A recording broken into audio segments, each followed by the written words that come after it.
दुबला पतला सा सुदामा का शरीर है, जाने लगे। लेकिन आज बलिष्ठ धोती, फूटा लोटा, उधड़ी सी रस्सी, टूटी सी लाठी, लेकिन आज सुदामा के मस्तिष्क पर ब्रह्मा का तेज झलक रहा है। सुदामा जा रहे हैं द्वारिका नाथ, लेकिन पहुंच गई कहां? काशी। द्वारिका नाथ जाना था, काशी पहुंच गए। वृंदावन चले गए, पुष्कर चले गए। घूमते घामते पता नहीं कहां कहां चले जा रहे हैं, मार्ग पता नहीं है, लेकिन सुदामा जी चले जा रहे हैं। गोविंद से मिलने की कामना है, गोविंद के दर्शन की दिव्य अभिलाषा है, और मार्ग पर खोजते हुए चले जा रहे। घनश्याम तुम्हें ढूंढने जाऊं कहां कहां,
ढूंढ रे जाऊं कहाँ कहाँ, अपने बिरह की याद दिलाऊं कहाँ कहाँ।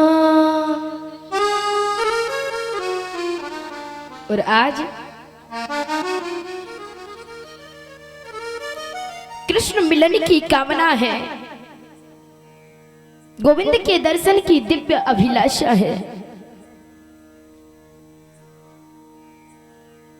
और आज मन की अभिलाषा इतनी प्रबल में बंध गई कि आज सुदामा को भूख प्यास कुछ नहीं लगती।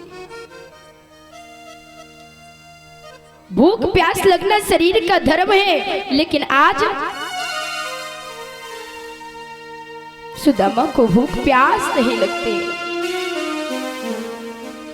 और आज आगामी आनंद की खुशी में सुदामा जी भूख प्यास को भूल गए। भूख लगती है, प्यासे लगती है, जिंदगी अब उदास लगती है। कैसे आऊं मैं द्वारिका तेरी, आस भी अब निराश लगती है। कैसे आऊं, मन में भावना तो है, लेकिन पता नहीं 3 महीने से सुदामा जी पैदल चल रहे हैं। पैरों में बीमारियां फटी हुई हैं, शरीर सूख गया। चरणों में से सुदामा जी के रक्त की धार प्रवाहित होने लगे। अब सुदामा जी पैर फटे हुए हैं और अब मार्ग पर पहुंच गए। और कैसे मार्ग पर पहुंचे?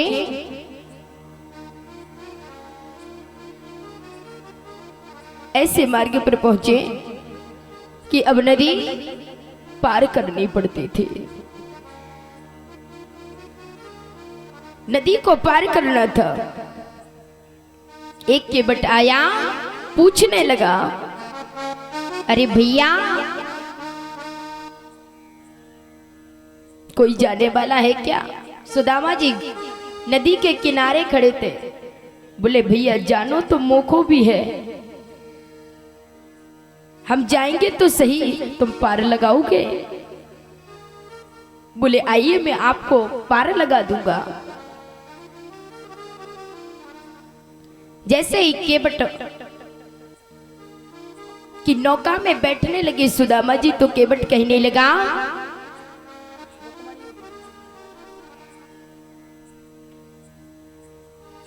बोले महाराज, बोले आप नौका में तो विराजमान हो रहे हैं, लेकिन आपके पास कुछ देने को है? सुदामा बोले भैया तो को बिठाना हो तो बिठा ले, लेकिन हमारे पास तो कछु ना है।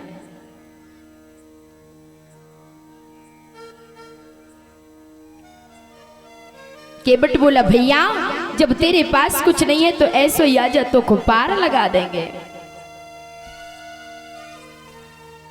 और केवट ने सुदामा को नौका में विराजमान करा लिया। आपको आज बिना पैसों से ही मैं पार लगा दूंगा।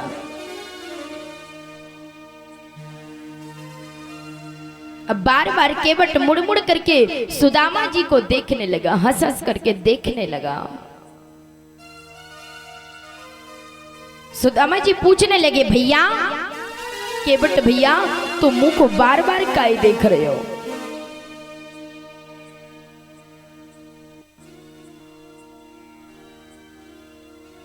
ब्राह्मण देवता सीधे से थे। सुदामा को क्या पता कि केवट के रूप में हमारे कन्हैया विराजमान हो गए। भोला सा ब्राह्मण पतली सी छड़ी हाथ में बार बार सुदामा को केवट मुड़ मुड़ करके देखने लगा। सुदामा के भोलेपन ने पूछ लिया, भैया केवट, तो मुड़ मुड़ करके मुंह को काय को देखे, क्या बात है? केवट ने कहा, पंडित जी बुरा ना माने तो एक बात कहें, आप जा कहाँ रहे हैं? केवट पूछने लगा, आप जाना कहाँ चाहते? सुदामा जी बोले, मैं द्वारिका नाथ जा रहे हो, मेरो परम मित्र है, बचपन को सखा है कृष्णचंद्र, द्वारिका नाथ। केवट हंसने लगा, अरे तेरो बचपन को यार, बचपन को सखा बता रहे हो, कृष्णचंद्र द्वारिकाधीश को? केवट बोला, भैया रहने दे, तेरो मित्र द्वारिकाधीश नाय हो सकतो, तेरे दर्शन को देख करके तो ऐसो नाय लगे। सुदामा जी बोले, तू क्या जाने, तूने जीवन भर नौका ही चलाई है, तू क्या समझे? और मेरो बचपन को मित्र है द्वारिकाधीश। द्वारिकाधीश। केवट के नेत्रों में अश्रुधारा आने लगी। केवट रुदन करने लगा, बताओ दुनिया बदल गई लेकिन मेरा सुदामा नहीं बदला।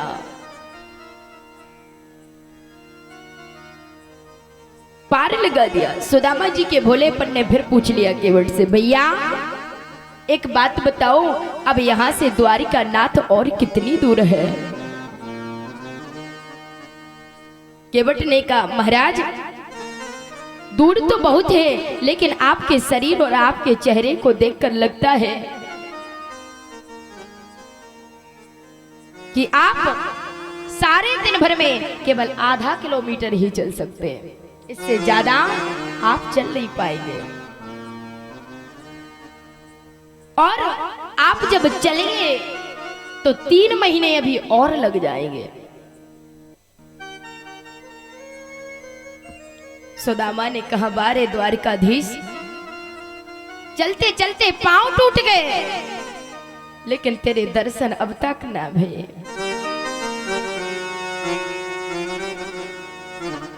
और सुदामा दर्शन की कामना है, एक वृक्ष के नीचे माटी को डीमा धर गए, लिट गयो।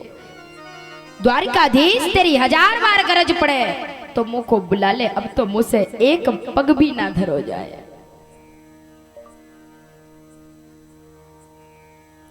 आज सो कहां रहे हैं सुदामा जी? नदी के